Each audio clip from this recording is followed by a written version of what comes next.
حاضرین مجلس، بات ہماری چل رہی تھی انبیاء کرام کے بارے میں۔ آج ہم حضرت موسیٰ علیہ السلام کی پیدائش کے موقع پر جو حالات پیش آئے اس کے ذریعے ہمیں کیا سبق ملتا ہے، دور حاضر میں ان واقعات کا کیا اطلاق ہوتا ہے، آج ہم اس پر غور کرنے کی کوشش کریں گے۔ حضرت موسیٰ علیہ السلام کے دور میں جن بادشاہوں کا بول بالا تھا وہ فرعونوں کا تھا، فراعین کا تھا۔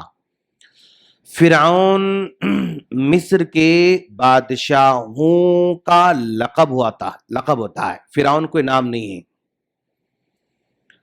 فرعون گریٹ ہاؤس، بہت بڑا محل،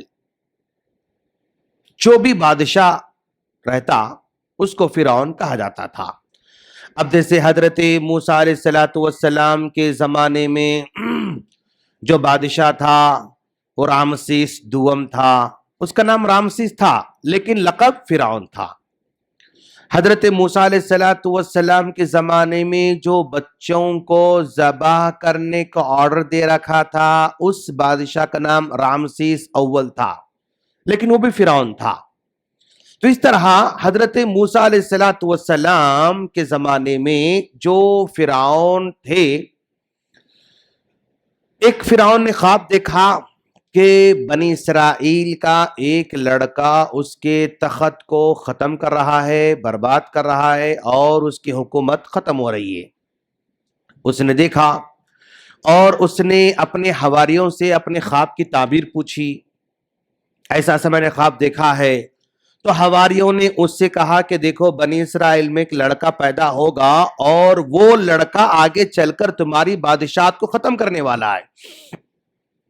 تو اس کو ڈر ہوا، خوف ہوا، تو رامسیس اول نے یعنی فرعون اول نے حکم دے دیا کہ بنی اسرائیل میں اب جتنے بھی لڑکے پیدا ہوں گے ان تمام کو پیدا ہوتے ذبح کر دیا جائے۔ حکم تو صادر کر دیا۔ اب حکم صادر کرنے کے بعد جیسے جیسے لڑکے پیدا ہوتے گئے بنی اسرائیل میں، یعنی بنی اسرائیل یہ حضرت یعقوب علیہ السلام کی نسل میں سے ہیں۔ یعقوب علیہ السلام کا دوسرا نام اسرائیل، اللہ کا بندہ، اسرائیل اللہ کا بندہ، ان کے اولاد کو بنی اسرائیل کہا جاتا ہے۔ تو بنی اسرائیل کے مردوں کی تعداد گھٹتے چلی گئی۔ جب ان کی تعداد گھٹتی گئی تو فرعون کی خدمت کے لیے جو بنی اسرائیل کے لوگوں کو لے کر اپنا کام چلاتا تھا، اپنی کھیتی باڑی میں، اپنے گھروں کے کاموں میں، اپنے باہر کے کاموں میں، سارے کے سارے کاموں میں بنی اسرائیل کے نوجوانوں کو، بنی اسرائیل کے بوڑھوں کو لے کر غلاموں کی طرف استعمال کرتا تھا۔ تعداد کم ہوتی جا رہی ہے۔ پھر اس نے سوچا کہ بھئی یہ تعداد اگر گھٹتے گئی تو ہمارا کام کرنے والا کون ہے، ہمارا ساتھ دینے والا کون ہے، ہمارے سارے کاموں کا انجام دینے والا کون ہے۔ پھر اپنے حکم کو چینج کیا کہ 1 سال بچوں کو ذبح کیا جائے اور 1 سال چھوڑا جائے، مطلب ایک سال پورے جتنے بچے پیدا ہوں گے سب کو مار دیا جائے گا، نیکسٹ ایئر جتنے بھی لڑکے پیدا ہوں گے ان کو چھوڑ دیں گے، پھر اس کے بعد جو بچے پیدا ہوں گے ان کو ذبح کریں گے، پھر اس کے بعد جو سال میں بچے پیدا ہوں گے چھوڑ دیں گے۔ اس طرح اس نے پالیسی لے کر آئی۔ اب اس پالیسی میں حضرت موسیٰ علیہ السلام جس سال بچوں کو ذبح کرنے کا آرڈر ملا تھا اس سال حضرت موسیٰ علیہ السلام کی پیدائش ہوتی ہے۔ حضرت موسیٰ علیہ السلام کی پیدائش جب ہوتی ہے تو ماں ڈر جاتی ہے، ماں خوف میں آتی ہے، اور اس قدر خوف ماں کا اس بچے کے تعلق سے اللہ خود کہتا ہے کہ قریب تھا کہ کلیجہ منہ سے باہر نکل جائے، اتنا ڈر، قریب تھا کہ کلیجہ منہ سے باہر نکل جائے، یعنی اتنا ڈر جو ہے ماں کو پیدا ہوتا ہے۔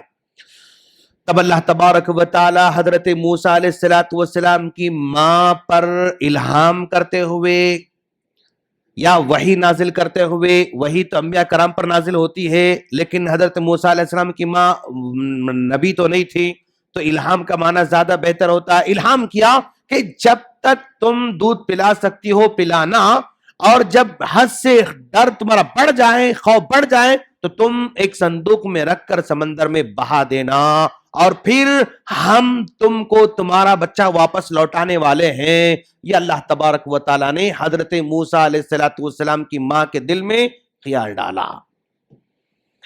اب ذرا دیکھیں آپ کہ بھی موسیٰ علیہ السلام کے زمانے میں جس فرعون نے بچوں کو ذبح کرنے کا حکم دیا تھا، اس کی نفسیات یہ تھی کہ یہ بنی اسرائیل، یعنی اس میں سے کوئی لڑکا پیدا ہوگا جو ہماری حکومت کو، جو ہماری سلطنت کو ڈیمولش کرنے والا ہے، ختم کرنے والا ہے۔ ڈر، بنی اسرائیل کا خوف اس کے اندر طاری ہوتا جا رہا تھا، اور مورخین کے کہنے کے مطابق یہ بھی ہے کہ وہ سمجھتا تھا کہ بنی اسرائیل کی آبادی دن بدن بڑھتے جا رہی ہے، اگر ان کی آبادی دن بدن بڑھتے جائے گی تو ان کی آبادی بڑھنے سے ہمیں خطرہ لاحق ہوگا۔ تو اس طرح کئی خوف اس کے ارد گرد جو ہے گھومتے جا رہے تھے، اسی وجہ سے اس نے حکم نافذ کیا کہ ان کو، یعنی ان کی آبادی کو کم کیا جائے، ان کی آبادی کو مٹا دیا جائے، ان کی آبادی کو نیست نابود کیا جائے۔ اس فیصلے کے تحت فرعون نے حضرت موسیٰ علیہ السلام کی قوم کو ذبح کرنے کا حکم دے رکھا تھا، لیکن اللہ تبارک و تعالی کا بھی ایک پلان ہوتا ہے، وَمَكَرُوا وَمَكَرَ اللَّهُ وَاللَّهُ خَيْرُ الْمَاكِرِينَ۔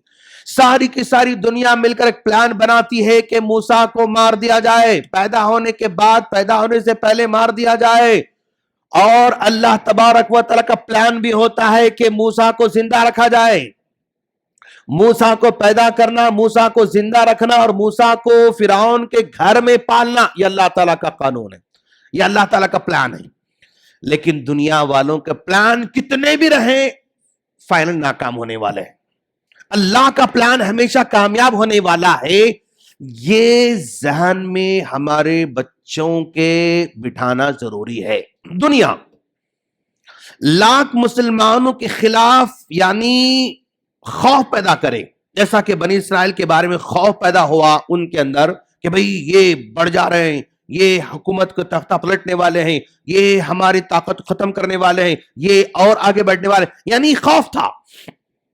تو بالکل وہی سائیکالوجی آج بھی دنیا کے اندر استعمال کی جا رہی ہے، خوف ڈالا جا رہا، ان کی آبادی دنیا میں بڑھتے آ رہی، بڑھتے جا رہی ہے۔ اگر ان کی آبادی بڑھتے گئی تو یعنی یہ مغربی ممالک سمجھ رہے ہیں، کفر کے ممالک سمجھ رہے ہیں کہ اگر ان کی آبادی بڑھی اور یہ آپس میں متحد ہو گئے تو پھر ہمارے انڈر میں نہیں آ سکتے، یہ لوگ یہ خود مختار بن جائیں گے، ہمارے انڈر میں نہیں آتے یہ لوگ، پھر ہمارے انڈر میں نہیں ہے تو پھر ہمارا جو ہے مفاد کم ہوتے جاتا، یہ سائیکالوجی کام کر رہی ہے۔ تو آج کے نوجوانوں کے ذہنوں میں ایمان بٹھانا ضروری ہے کہ کفر کتنا بھی طاقتور ہو، کفر کتنا بھی تمہارے خلاف ڈر پیدا کرے، کفر کتنا بھی تمہارے خلاف پروپیگنڈا کرے، لیکن آخرکار ایمان موسیٰ علیہ آخرکار جیت موسیٰ علیہ السلام کی ہونے والی ہے، ایمان والوں کی جیت ہونے والی ہے۔ اب ذرا غور کریں کہ بھئی آبادی کو کم کرو، لوگوں نے آبادی کم کرنا شروع کر دیا، تو آبادی کم کرنے کے بعد ایسے حالات پیدا ہوتے جا رہے ہیں کہ پھر وہی لوگ کہہ رہے ہیں کہ اب آبادی کو بڑھاؤ، وہی لوگ کہہ رہے ہیں اب آبادی کو بڑھاؤ۔ اب جاپان دیکھو آپ، جاپان کے اندر یعنی بوڑھوں کی تعداد دن بدن بڑھتے جا رہی ہے۔ اب وہ لوگ قانون لے کر آ رہے ہیں کہ بھئی اگر تم جتنے بچے پیدا کرو گے ہم اتنے $1000 تم کو دیتے جائیں گے، مطلب آبادی کو بڑھانے کا پلان بنا رہے ہیں۔ اب اٹلی میں دیکھو آپ، اٹلی کے اندر بھی بوڑھوں کی تعداد بڑھتے جا رہی، بچوں کی تعداد کم ہوتے جا رہی۔ اب قانون لے کر آئے کہ تم اتنے بچے پیدا کرو اتنے ہزار، تم اتنے بچے اتنے ہزار، تم باہر سے آؤ یہاں کے ٹھہرو، یعنی اب آبادی کو بڑھانے کی بات کی جا رہی ہے۔ انڈیا میں V2/2 کا مسئلہ لے کر آئے، اور V2/2 کے اندر ساؤتھ نے اس پر عمل کیا، نارتھ نے عمل نہیں کیا۔ اب جو ہے نارتھ والے کہہ رہے ہیں کہ بھائی کیا کہتے ہیں اس کو، اب آبادی کے حساب سے MP MLA ہوں گے، اب یہ پریشان ہو گئے، ہماری آبادی کم ہے ان کی آبادی زیادہ ہے، تو ان کے MLA زیادہ ہوں گے، ان کے MP زیادہ ہو جائیں گے، اور ہمارے MLA کم ہوں گے، ہمارے MP کم ہو جائیں گے، تو پھر جو ہے ان کا راج ہوگا, ہمارا راج ختم ہو جائے گا. اب یہاں کے لوگ کہہ رہے ہیں کہ اب بچے ہمیں بڑھانا ہے, اب ہم بچے زیادہ پیدا کرنا ہے. الغرض باطل قانون ہمیشہ باطل ہی ہوتا ہے.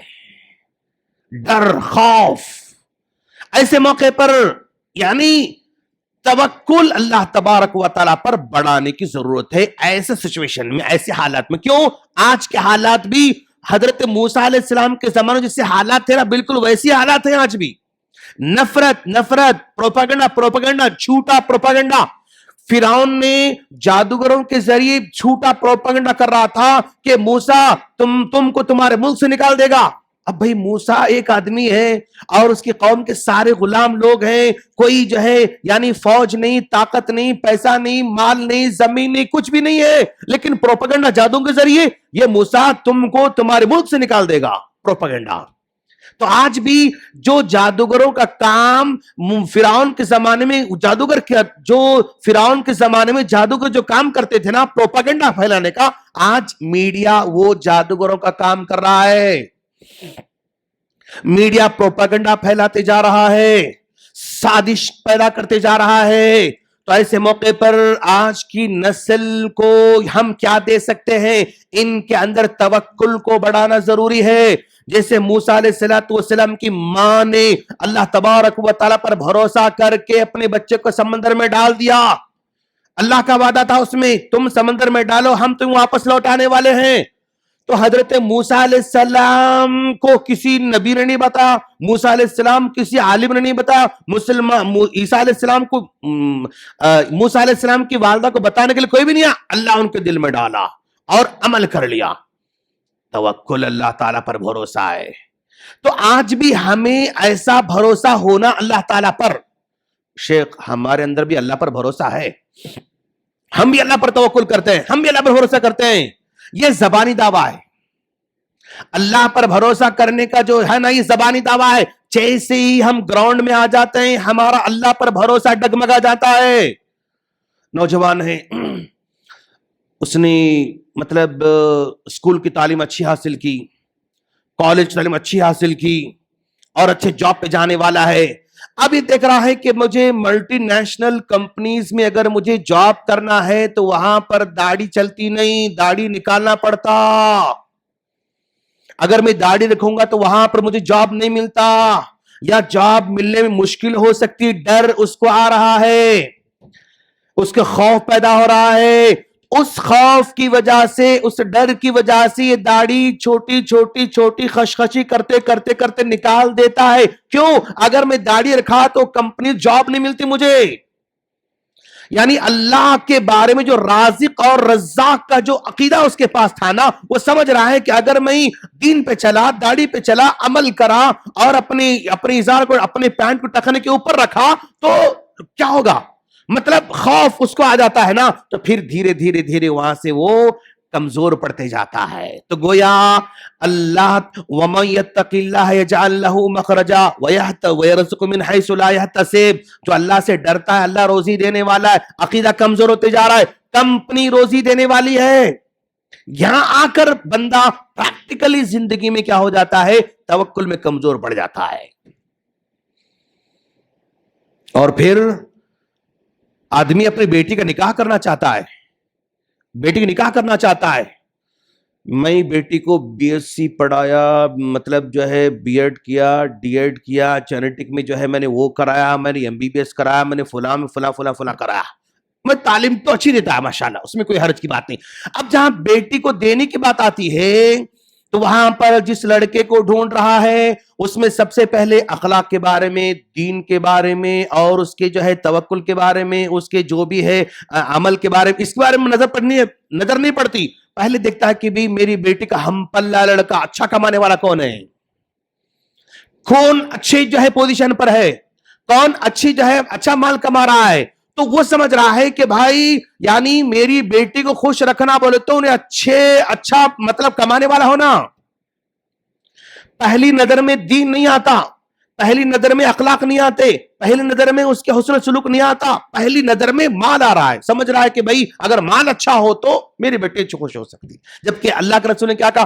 اذا اتاکم من ترضون دینہ وخلقہ فزوجوہ، جب تمہارے سامنے ایسا رشتہ آتا ہے جس کا دین اچھا ہے، اخلاق اچھے ہیں، تم ترجیح دو اس کو. اگر ایسا نہیں کرو گے تو فتنے ہونے والے ہیں. لیکن یہاں پر ڈگمگاتا انسان کہتا ہے کہ بھائی پیسے ہے تو سب کچھ ہے، پراپرٹی ہے تو سب کچھ ہے، اچھی نوکری ہے تو سب کچھ ہے، اخلاق ٹھیک ہے بعد میں دیکھیں گے، دین ہے بعد میں دیکھیں گے. یہاں پریکٹیکل گراؤنڈ میں آ کے ایمان کمزور ہو جاتا ہے، توکل ختم ہو جاتا ہے. ایک آدمی کشمکش میں ہے، بھائی میرا بیٹا ہے، اب میں اس کو کیا کروں، میں کیا کروں، کیا تعلیم دوں، دین کی دوں یا عصری تعلیم دوں. پھر سوچتا ہے اگر میں دینی تعلیم دیا بچے کو تو میرا بیٹا کیا کما سکتا، میرا بیٹا کیا گھر چلا سکتا، میرا بیٹا کون سے بڑے کار میں، مطلب یہاں کے سوچتا ہے پھر، اور سوچتا ہے کہ نہیں اگر دینی تعلیم دیں گے، عالم بنائیں گے، حافظ بنائیں گے، فاضل بنائیں گے تو نہیں، یہ آگے چل کر کوئی بڑا کارنام مطلب پیسوں کے لحاظ سے اچھا نہیں ہو سکتا. پھر وہاں سے ڈگمگاتے ہوئے کہتا ہے کہ نہیں چلو تم کانوینٹ پڑھو، تم اسکول پڑھو، ٹھیک ہے ہم تم کو ذرا دین پڑھائیں گے، ٹھیک ہے ہم فلاں کریں گے.